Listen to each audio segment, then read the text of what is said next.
তুমি কোন শহরের মাইয়া গো লাগে উড়া ধুরা, তুমি কোন শহরের মাইয়া গো লাগে উড়া ধুরা, তুমি কোন শহর। ফ্ল্যাশব্যাক।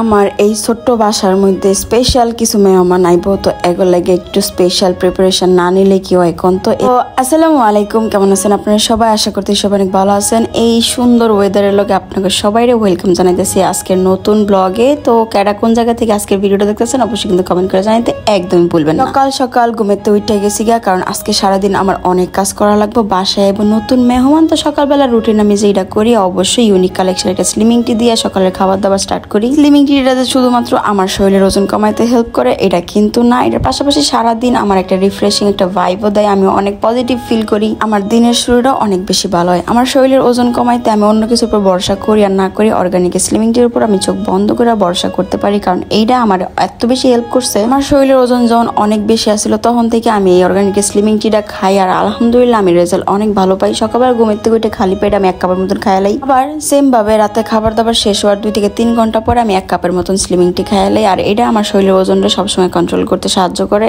আর এটা খাওয়ার একটা নিয়ম আছে। তো প্রেগনেন্ট আপুরা বাদে সবাই কিন্তু স্লিমিং টিটা কম বেশি খাইতে পারবে, এতে কোনো সাইড এফেক্টস হবে না। তো যাই হোক, তো আমি তাড়াতাড়ি করে আমার সব কাজ ঘরে শেষ করে আমি গেলাম গা বাজারে।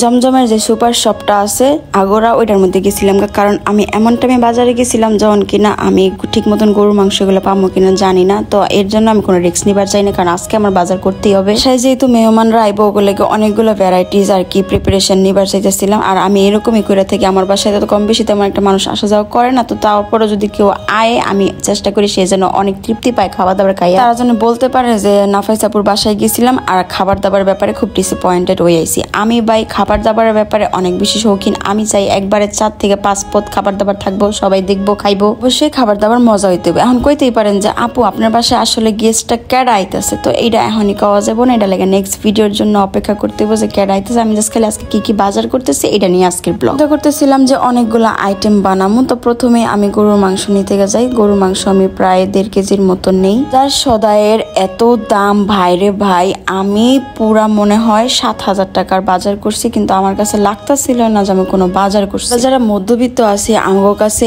এই অ্যামাউন্টটা কিন্তু হিউজ অ্যামাউন্ট, কিন্তু তারপরও বাজার দেখলে মনে হয় যেন কিছুই নেই, 1000 টাকার বাজারও নেই। আর সুপার শপে জিনিসপত্রের দাম একটু বেশি হয় ঠিক আছে, বাট আমার নেওয়ার রিজন একটাই ছিল যে আমার যেহেতু বাজার অন্যদিকে আমি তেমন পাবো না, আর এখন আমার লাস্ট টাইম একটু বুঝা শুই না। তো আমি বাসমতি চাল দেখতেছিলাম, কারণ আমি আজকে চিন্তা করতেছিলাম যে বাসমতি আর কি রাইস বানাবো, কোনো বিরিয়ানি না কোনো কিছু না, বাংলা টাইপের খাবার থাকবো সব। প্যাকেট চালগুলোর প্রাইস আমার কাছে বেশি লাগলো, তো আমি চিন্তা করলাম যে খোলা থেকে নিমো কিনা, বাট এটাই সব থেকে বড় বোকামি করছি। আমি যখন বাসমতি চাল খোলা থেকে নেই বাসায় না দেখি এটার ভিতরে মিক্স করা কিছু নর্মাল চাইলও আসছিল। তাহলে কোন এইভাবে যদি কাস্টমারকে ঠকায় তাহলে বিষয়টা কিরকম লাগে? ওর সাথে এরকম কিছু হয়েছে কিনা অবশ্যই কিন্তু কমেন্ট করে জানাইতে ভুলবেন না, যে একটু সাশ্রয়ের কারণে অন্য জায়গায় জিনিসপত্র নিয়ে আপনি ঠকছেন। আমি কিন্তু আসলেই ঠকছি। আমি প্রায় মনে হয় 375 টাকা কেজি করে 1 কেজি বাসমতি চাল কিনছিলাম, ওটার মধ্যে আমার কাছে লাগলো 1 পার মতনই ওরা নর্মাল যে বাতের চালটা আছে ওইটা দিয়ে রাখছে। আমি জানি না এই কাজটা কেন করছে।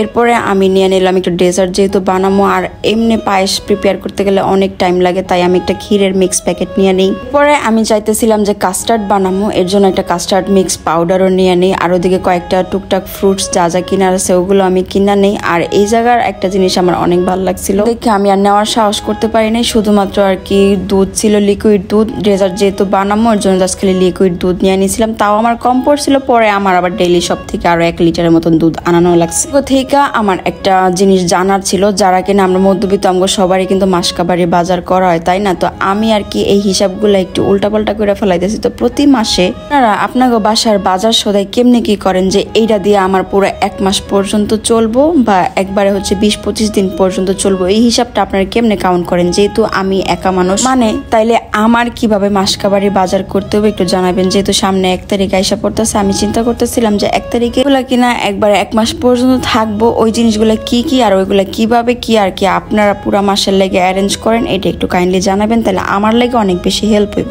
আমি অনেক বেশি ব্যস্ত থাকি, আমার এনেশনে কাজে লাগে, দৌড়াদৌড়ি করা লাগে, বাসায় আস্তে আস্তে রাত হয়ে যায়। তো আমি চাইলেও আর কি ডেইলি বাজার ওইভাবে করতে পারি না। আর বাইঙ্গা জিনিস আনলে টাকা অনেক বেশি লাগে, তো ওইটাও একটা বিষয়। তো যাই হোক, এই জায়গায় আমার টুকটাক সব বাজার করায় অলমোস্ট ডান। আর বাকি কিছু কাঁচা বাজার এইটা সেটা ওইটা আমি বাহিরের যে কাঁচা বাজার আছে ওই জায়গা থেকে নিম, কারণ ওই জায়গায় দামটা একটু কম, এই জায়গায় একটু বেশি এক্সপেন্সিভ। তো ডেজার্টের লাগে আমি ভাবতেছিলাম যে একটু খেজুর নিমু কিনা, পরে ভাবলাম যে দরকার নাই। ডেজার্টে দেওয়ার লাগে আমি কিছু ড্রাই ফ্রুটসও নিতে লইছিলাম। তো ছোট ছোট কিছু স্যাশে ছিল, কারণ আমি চাই না জিনিসপত্র ওয়েস্ট হোক, কারণ আমি একবার বানানোর পরে ভবিষ্যতে নিজের লেগে বানাবো কিনা তার কোনো আইডিয়া নেই।